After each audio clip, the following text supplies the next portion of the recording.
Clarissa Oliveira. Eu tô até me distraindo um pouco com a Clarissa. Não tô aguentando essa beleza. Mas ok, vamos focar no conhecimento. Bom dia, minha amiga. Tudo bem, Clarissa? Tudo bem. Bom dia para todo mundo que está aqui hoje. Qualquer coisa a gente vai junto para... Cadê aqui na câmera da Clary? A gente fazer uma duplinha. A gente vai para aula de balé juntas, tá bom?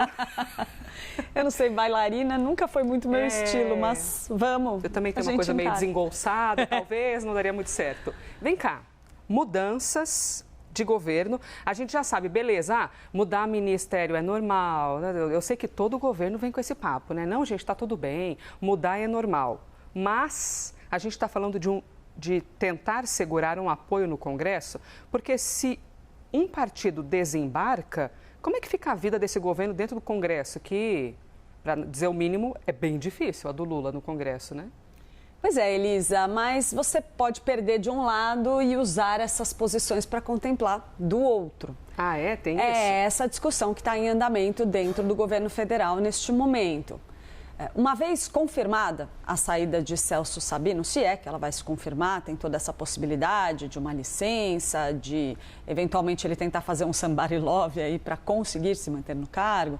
Mas, uma vez confirmada a saída, a tendência é que o governo do presidente Lula passe a discutir o uso de espaços que vão ficar vagos com a saída do União Brasil, com o desembarque do União Brasil, para contemplar outros segmentos da base aliada. A gente não pode esquecer que existem outros partidos que estão neste momento ali em cima do muro ainda, essa turma que fica com um pezinho em cada canoa, e é do interesse do presidente Lula tentar reter essas legendas mais próximas, mais perto do seu governo, para assegurar aí alguns votos, pelo menos no Congresso Nacional, para as agendas estratégicas do Palácio do Planalto, inclusive de olho na eleição do ano que vem. No caso específico do turismo, Elisa, a gente pode ter vários remanejamentos que seriam interessantes para o governo do presidente Lula. Vou citar um exemplo. A gente sabe que sempre vem o PT com aquela fome de eu quero esse buraquinho para mim, né? Eu quero ficar com essa vaga para mim. Isso é recorrente toda vez que se abre uma vaga na esplanada dos ministérios. Mas o que poderia ser feito, por exemplo? Tem uma turma defendendo que Marcelo Freixo, hoje na Embratur, seja deslocado para o turismo, e aí abre-se o comando da Embratur, uma estatal importante, com orçamento relevante, que poderia eventualmente ser dedicada a uma negociação com partidos do Centrão.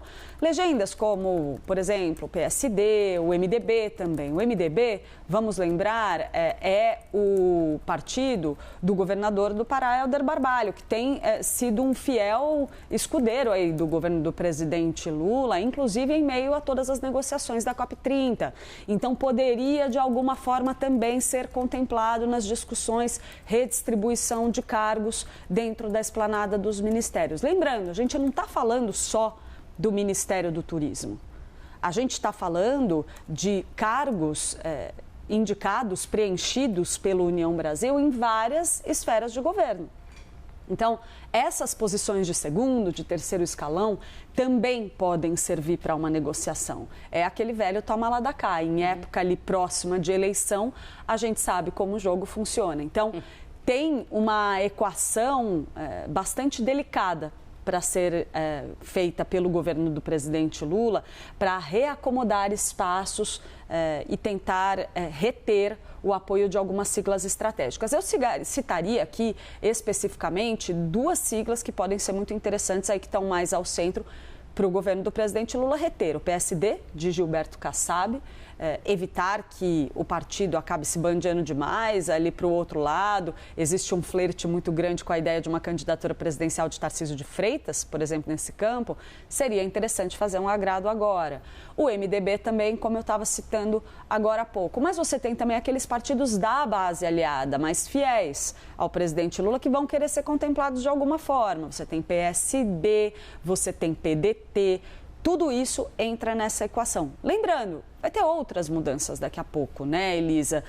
Vai ter o prazo de desincompatibilização em abril, em que todos os interessados em disputar a eleição vão ter que deixar os seus cargos na administração pública e essas posições vão ficar livres para uma recomposição da base aliada do governo Lula aí na reta final deste mandato.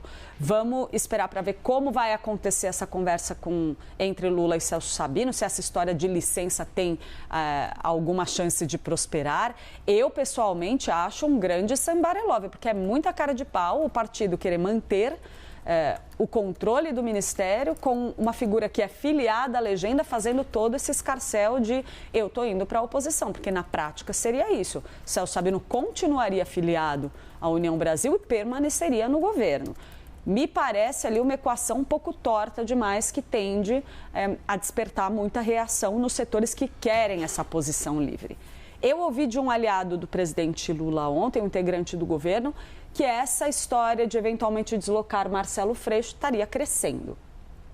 Se isso cresce, tem a liberação de outras posições dentro do governo, como a gente estava falando, que podem servir a essa negociação. Então, no fim do dia, Elisa, tem aquele velho jogo de toma lá da cá, que acaba guiando muitas das negociações entre um governo federal e os partidos que o apoiam. E é assim desde o dia zero. Para governar tem que ser assim, Clarissa. Porque alguém pode dizer assim, que absurdo, olha isso, esse troca-troca, não sei o quê. Mas é meio que assim quando... Elisa, um pouco é parte do jogo, né? Mas eu gosto de uma frase que eu ouço recorrentemente de alguns políticos, que é a seguinte: é justo que um partido que apoiou um governo, que se elegeu com esse endosso, participe do governo. Isso é legítimo. O problema não é dividir cargos, dividir espaços. Isso não tem nada de errado. O errado é quando o loteamento de cargos acaba servindo a outros propósitos. Por exemplo, aquele tipo de indicação de porteira fechada. O cara leva um ministério, leva todas as posições que estão ali embaixo, faz o que bem entender, não dá satisfação para ninguém. E isso é uma prática recorrente na política brasileira.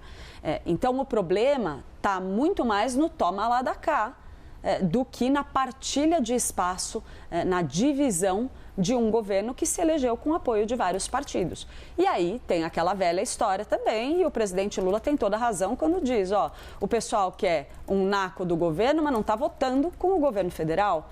Então, se você está participando ativamente da composição dessa administração, é razoável que o governo demande desses partidos apoio no Congresso.